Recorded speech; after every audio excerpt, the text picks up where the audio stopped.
Warning: the following video contains explicit language which may be offensive to some viewers or inappropriate for children. The content within this video is intended for mature audiences only.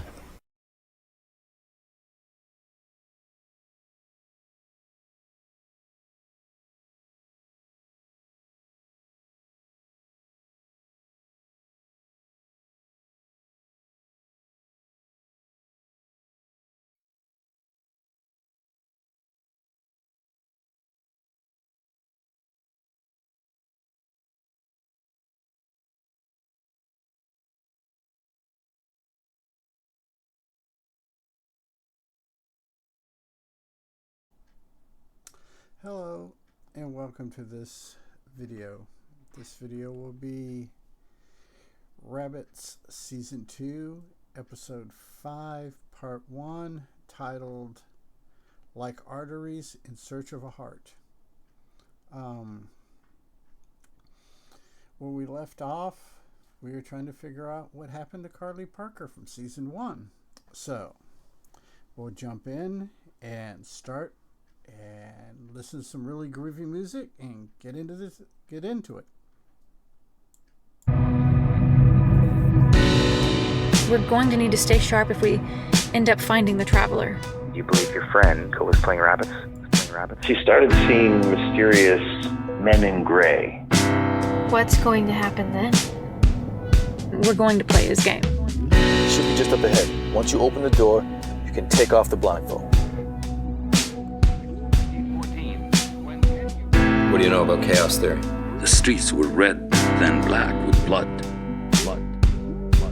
That sounds poetic. Where are you now? The bottom line isn't money or purpose. It's inspiration. Are we still gonna have sex? I'm afraid not. A lot of people don't understand the That is probably one of my favorite all-time lines in this series. power they're dealing with. I need you to promise me you'll only use these cards for good.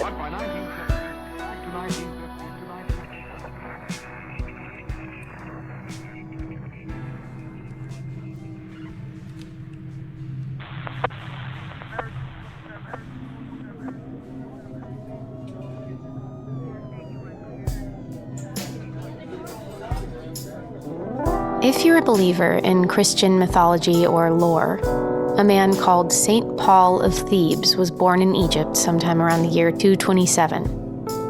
Afraid for his life over a greedy relative and an inheritance, Paul fled persecution and ended up living his life as a hermit. Making his home in a high mountain cave, St. Paul did nothing but pray to God day and night. Yeah, this is kind of an interesting recap. I forgot how it jumps around on the storyline like that. So we'll continue and see what we get. Living only on dates and a half loaf of bread delivered regularly by a raven. Eventually, God sent St. Paul a visitor, another man dedicated to the relatively new practice of holy reclusivity. St. Anthony went into the desert and made his way to St. Paul's cave. The two men conversed through the night, and during that conversation, they split bread and dates. St. Anthony revealed to Paul that he had been sent there by God. Paul nodded, certain that God had sent Anthony because God understood that Paul was dying. Paul asked Anthony to take care of the burial of his body, but first, he needed Anthony to return to his monastery and bring back a holy relic, the cloak that Paul had received from Saint Athanasius.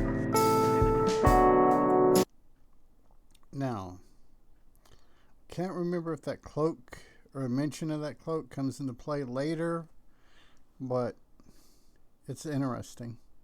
Having secured the cloak, Anthony hurried back to Paul's cave. On his way there, Anthony saw the heavens open and the soul of St. Paul surrounded by angels, prophets, and apostles, shining like the sun. Anthony watched as Paul's soul ascended to God's kingdom. Anthony mourned. That could be... I know that would impact my psyche pretty well. For Paul, wrapped him in the cloak, and took him out into the desert. But Anthony soon realized he had no means to bury Paul's body. He couldn't leave such a godly man in the middle of the desert. Just then, 2 lions came sprinting out from the wilderness and dug a deep grave with their powerful claws. St. Paul of Thebes, honored as the first desert-dwelling hermit, died in the year 341 when he was 113 years old. He did not establish a single monastery in his lifetime. But not long after his death, the desert was filled with monasteries started by Paul's endless imitators. I just wonder if that's a post thing, or if it's actually like canon in the Christian religion, or if it's, if it's considered canon, if it's a Catholicism thing, or if your Protestant religions adhere to it as well. So, what does St. Paul of Thebes have to do with rabbits? Well, let's start by looking deeper into St. Anthony and the countless monasteries that started popping up in the desert. It's believed that St. Anthony went in search of Paul because God had told him in a dream that there was a better, more devout hermit out there somewhere in the desert. But while that might be the commonly accepted biblical interpretation of events, the extant Coptic translations of the Adventures of St. Anthony paint a very different picture. Which is interesting because as religious traditions grow, get interpreted, get reinterpreted, get retranslated, and also getting interpreted for political expediency. So, let's just see where this goes. In those translations, almost all of them tied directly to St. Anthony himself. He'd started out in search of something else, something he called the River of Truth. And it was only in pursuit of this River of Truth that Anthony stumbled across Paul. In the Christian understanding of the events leading up to Anthony's finding Paul in his mountain cave, Anthony is depicted as a man on a holy quest who encounters supernatural creatures, including a centaur and a satyr, but the Coptic translation is very different. In that translation, Anthony is following a map he'd found hidden in a temple in Alexandria. And it makes you wonder which one is the oldest story or belief, or and how at what point it got changed, and which, In a document written by Anthony in Coptic, the map is described as being covered in lines, and this translation is loose, but it means something like lines like arteries in search of a heart. Title drop. In the 12th century, legend has it that upon orders from the Emperor Manuel, St. Paul's relics were transferred to Constantinople, then Venice, and finally Hungary. The exact date is unclear, but historians familiar with the legend of St. Anthony claim that a copy of Anthony's map had been discovered among St. Paul's relics. On that map were a number of lines connected to and arranged around a series of recognizable landmarks. Many years later, antiquarian Alfred Watkins, the man responsible for the term ley lines, would reference St. Anthony's map in an article written in a naturalist publication sometime between 1922 and 1924. It's, like I said, it's interesting how things like this over time evolve or de-evolve depending on, one's particular faith. Almost every one of the lines depicted in that map, including the largest and longest, the place Anthony referred to as the River of Truth, lined up almost perfectly with Kellen Meacham's radiance. There we go. There's the connection.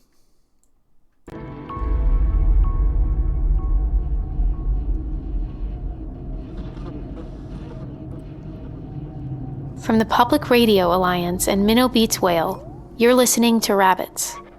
I'm Riley Bennett. Stay with us.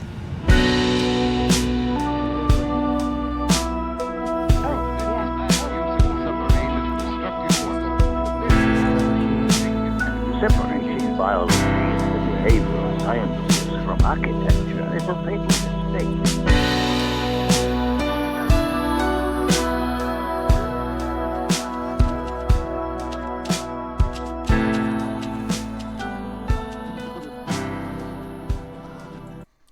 That typewriter in the background, as we come out of that intro music, kind of reminds me. There's a recording of one of Joplin's songs that while Janice is singing, somebody is in the background in the recording studio typing on the typewriter. That's what it kind of reminds me of.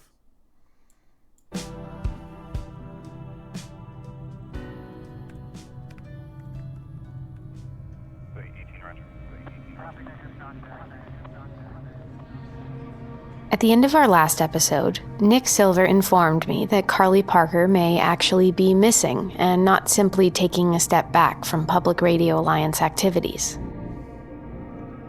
Right around the same time, I received a call from the magician. During that call, before he was mysteriously cut off, the magician informed me that Carly Parker had told him she was going in search of somebody she referred to as the Traveler. And that is interesting. That's going to tie things together. I hope I didn't spoil anything there, but let's continue on.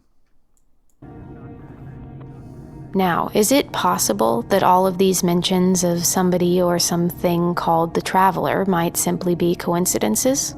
Possible, yes, but definitely not likely, right? Obviously, we're going to continue to dig into the mystery of the Traveler and Carly Parker. But right now, I'm going to tell you a story. Or, rather, a new friend is going to tell you a story. Hopefully not about a man named Jed. I put a call out on a number of Rabbits-related forums asking if anybody knew anything about the elements of the game I'd been looking into recently. Path cards, travelers, and the like. I received a few interesting replies. Sandra Cito was one of the first to get in touch. Hi, so do you need to get microphone levels or anything? We are good. Are you okay to start? Yeah, sure. Let's do it. Yeah, they mentioned microphone levels. I was playing all kinds of crazy games trying to get this mic. Evidently, my mic had come loose, so when I was talking, the USB had come loose. Cat had knocked it or something, so all my audio was coming out really, really soft like this, even though I was talking at this volume. So, yeah, that whole microphone thing can be irritating.